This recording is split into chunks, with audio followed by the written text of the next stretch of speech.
ರಾತ್ರಿ ನಾಳೆ ಬೆಳಗ್ಗೆ 12 ಗಂಟೆಗೆ ದೇವ್ರು ಬಂದಿದ್ದೀವಿ ಸರ್. ಕಟ್ಟೆರಮ್ಮ ಕರೆಸ್ತಾ ಇದೀವಿ. ಫಸ್ಟ್ ಕರ್ನಾಟಕ ಯಾರು ಯಾವ ಥಿಯೇಟರ್ ಅಲ್ಲೂ ಯಾವುದೇ ಒಂದು ಪಿಕ್ಚರ್ಗೂ ಯಾರು ಒಂದು ದೇವ್ರನ್ನ ಕರೆಸಿ ಇಕ್ಕಿಲ್ಲ.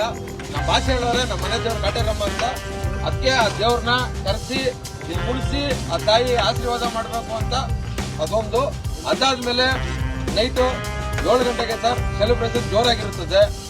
ಅದಾದ್ಮೇಲೆ ಪ್ರತಿ ಶೋಗೂ ಅನ್ನದಾನ ಇರ್ತದೆ. ರಾತ್ರಿ ಗುರುವಾರ ರಾತ್ರಿ 9 ಗಂಟೆಗೆ ಸ್ಟಾರ್ಟ್ ಆದ್ರೆ ಶುಕ್ರವಾರ ರಾತ್ರಿ 10 ಗಂಟೆ ಗಂಟನೂ ಫುಲ್ ಅನ್ನದಾನ ಇದ್ದೇ ಇರ್ತದೆ.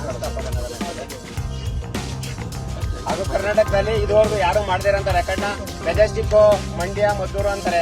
ಅಲ್ಲ, ಚಾನ್ಸ್ ಇಲ್ಲ. ಸಿದ್ದೇಶ್ವರ ವಿದ್ಯಾಮಂದಿರದಲ್ಲಿ ಇದುವರೆಗೂ ನಾನು ನೋಡ್ದಂಗೆ, ನಾನು ಸುಮಾರು ಒಂದು 20 ವರ್ಷದ ಸಿದ್ದೇಶ್ವರದಲ್ಲಿ ಚಿತ್ರಮಂದಿರದಲ್ಲಿ ನೋಡ್ತಿದ್ದೆ. ಅದು ಫಾಸ್ಟ್ ಪಿಕ್ಚರ್ನ ಜಯನಗರ ಅಧ್ಯಕ್ಷ ಕುಮಾರ್ ಹೊರಗಡೆ ಮರಿ ಹೊಡೆದು ನಾವು ಒಳಗಡೆ ಮಾಡಬೇಕು ಅಂತಿತ್ತು. ನಮ್ಮ ಯಜಮಾನ್ರು ಇದು ಮಾಡಿಲ್ಲ.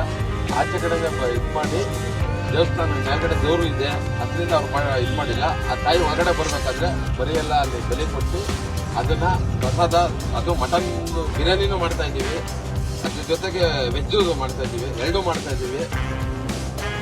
ಬಂದಿರೋ ಭಕ್ತಾದಿಗಳಾಗ್ಲಿ, ಭಕ್ತಾದಿಗಳು, ಸೆಲೆಬ್ರಿಟಿಗಳು ಬಂದ್ಬಿಟ್ಟು ಇಲ್ಲಿ ಎಲ್ಲ ಪ್ರಸಾದನ ವಿನಿಯೋಗ ಮಾಡ್ಕೋಬೇಕಾಗಿ ಎಲ್ಲರಿಗೂ ಕೇಳ್ಕೊಳ್ತಿದ್ದೀವಿ. ಹಾಗೆ ಜೈ ಡಿ ಬಾಸ್.